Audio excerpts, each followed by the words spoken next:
Absolutely. We are going to check in with Lindsey Buckingham and Brandon Simmons in a moment as they are braving the conditions out there right now. But first, we're going to stay warm inside as we check in with our weather team. Peyton Domschke, Holly Strano, hard at work this morning. Let's start with Holly. What are we looking at right now? And we've got our Chief Betsy in the Weather Center, too. I mean, we've been throughout the last, I feel like I could say, week watching this storm, and we are still looking at some very heavy snow, and as expected, it's the second wave. Dave and Maureen, and welcome to you at home. It's really coming down. So where you see those darker blues is where we're really getting that heavier snow, moderate to heavy. We're still getting that mix in areas that we expected around Dover and New Philadelphia. So as we do some closer views for you from Canton up through North Canton, very moderate to a heavy snow and steady at that. So travel is going to be extremely slow and treacherous along 77 up through Akron.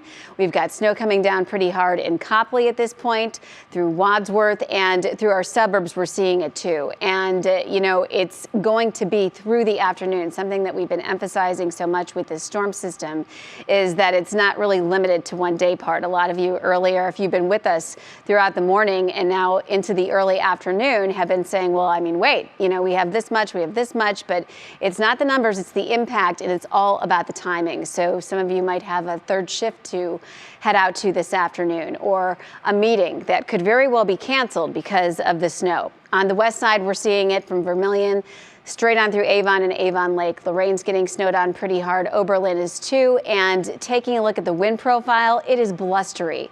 So blowing, drifting snow, reduced visibility, and it's also doing a lot to our temperatures. Although we're still in the 20s from earlier, our wind chill values are in the low to mid-teens right now. So making for some really, you know, very blustery conditions across all of Northeast Ohio. And the storm system in itself has been such a focus in general, because I think, you know, to all meteorologists and to really all of you, if you look at how expansive this thing is, I mean, from New England back through Texas, and the moisture and what we have to work with still. So from here, I toss it over to my friend Peyton, who's been keeping a close eye on it through this morning.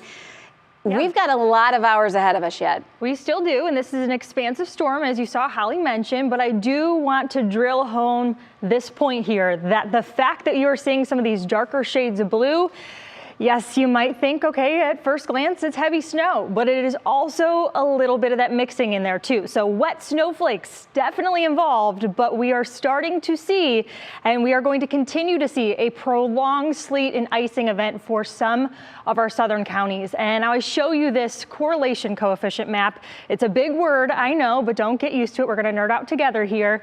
It is something we can look at in a winter weather event setup to show you different precip types that are happening. So everywhere in this red shade, a little bit closer to the lake, that is snowfall. Everywhere a little bit farther south is seeing the mixing, and that is why those totals there are going to be less.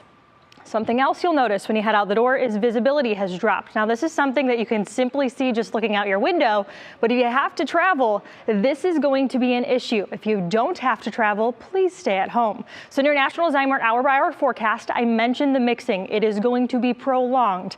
This is going to continue for those southern counties. For us, though, a little bit closer to the lake, as I mentioned, it is going to be snow, and it is going to get intense here. Those snowfall rates will continue to be heaviest this afternoon, early this evening, and we do not see any gradual clearing until late tonight, until this thing really starts to sweep out of the picture.